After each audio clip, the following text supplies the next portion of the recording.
Welcome to KBS World Radio. You're now tuned in to Korea24's Korea Book Club, where we explore the world of Korean literature. This is our weekend replay edition, playing back our book segment from Wednesday's show. We hope you enjoy it. I'm your host, Kwon Jang-woo.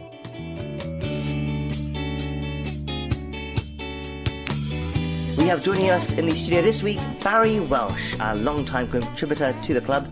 Barry, hello. It's great to see you again. Yes, hi. It's great to be here. So what are you introducing us to our listeners today? So today I'm very excited to introduce a recently published science fiction/horror novel called The Black Orb. The writer is Kim Ewhan, and the Korean title is Cholmangi Gu. The translator is Sean Lin Halbert, and the novel was initially published in Korea back in 2009. And Kim Ewhan is a very prolific author in Korea. He has 12 novels already published. His debut was called The Ghost of Evathesin, I think is how you say it. And it was a finalist for the Korean National Fantasy Award. He's also won the SF Award and the Young Writers Award for his captivating sci-fi stories.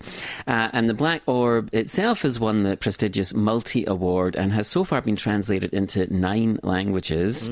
It's actually Kim's first book to be translated into English, and it is a masterful blend of suspense, science fiction, and some very deeply human themes, and making it a very exciting and thought-provoking story. It begins with Jong-soo.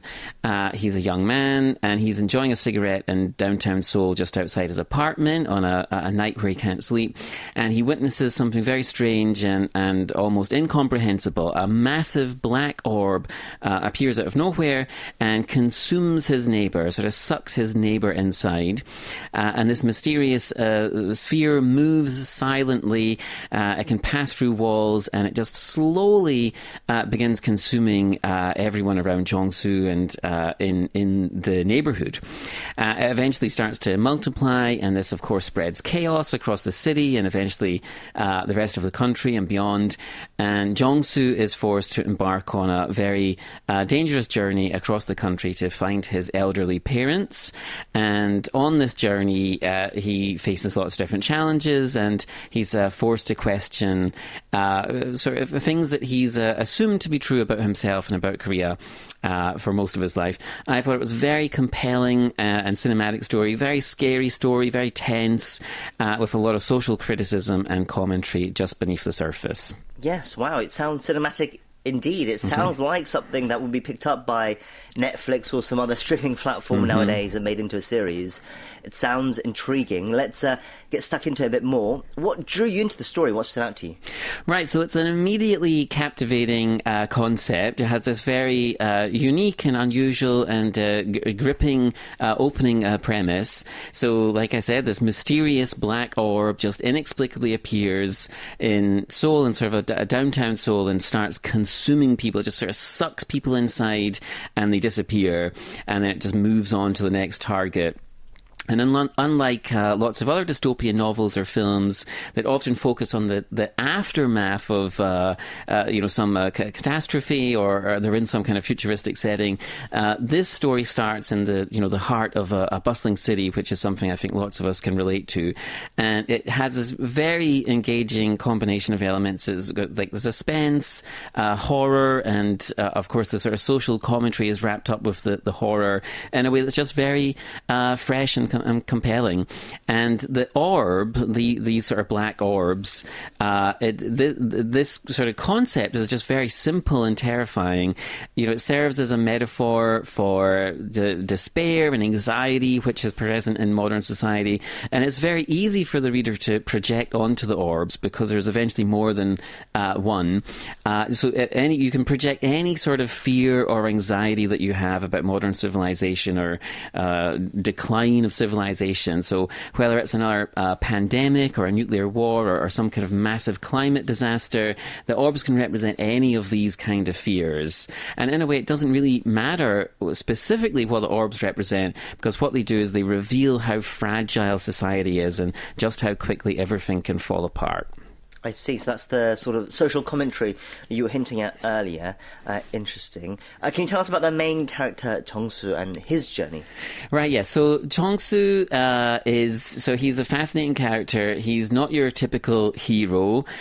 He's a successful salesman in his early 30s. He's 31 years old, but he's also deeply, deeply flawed as a person. He's selfish, he's narcissistic, and frequently an unlikable character and person. He's a man who has shaped himself to be successful in Korean society. So he had to mold his personality in specific ways to get through his military training. After leaving the military, he shaped his personality to become a good company man. And to be successful in the military and in his work, he's done unpleasant things. So he's bullied people, he's exploited people. And this, the story says, is what it takes to be a successful man in modern Korea. And what makes his journey so interesting across this sort of increasingly chaotic city and country is how he has to navigate this unprecedented and unexpected crisis, and what it makes him realise about himself, what he has to confront about his own behaviour.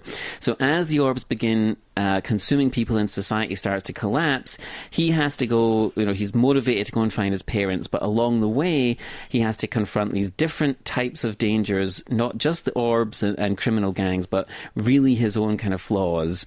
And this is what the heart of the story is. So you have this, very engaging story about someone crossing this, increasingly chaotic landscape, but really it's about him confronting his own character.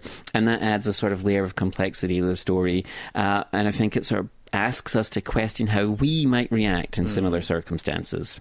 Right. It's always fascinating to think about in sci-fi stories. What if it were to happen to me? Yeah. And it sounds like while Chong-soo's not particularly likable, we might find a little bit of ourselves uncomfortably reflected in his character as well. Yes, definitely. Meanwhile, I'm still intrigued about those black orbs that are central to this story. Can you tell us a bit more about what they represent and how they impact the story's themes? Right, yeah. So the orb, it's such a great concept. So they're not just this physical threat; they're a powerful symbol. They just sort of slowly move unstoppably. Nothing can stop them, and just slowly consume people. But really, what the purpose they serve is they represent this sort of almost abstract, overwhelming despair about the inescapable anxieties of modern life that many people are subjected to. What are your final thoughts on the Black Orb then, and what do you hope readers take away from it?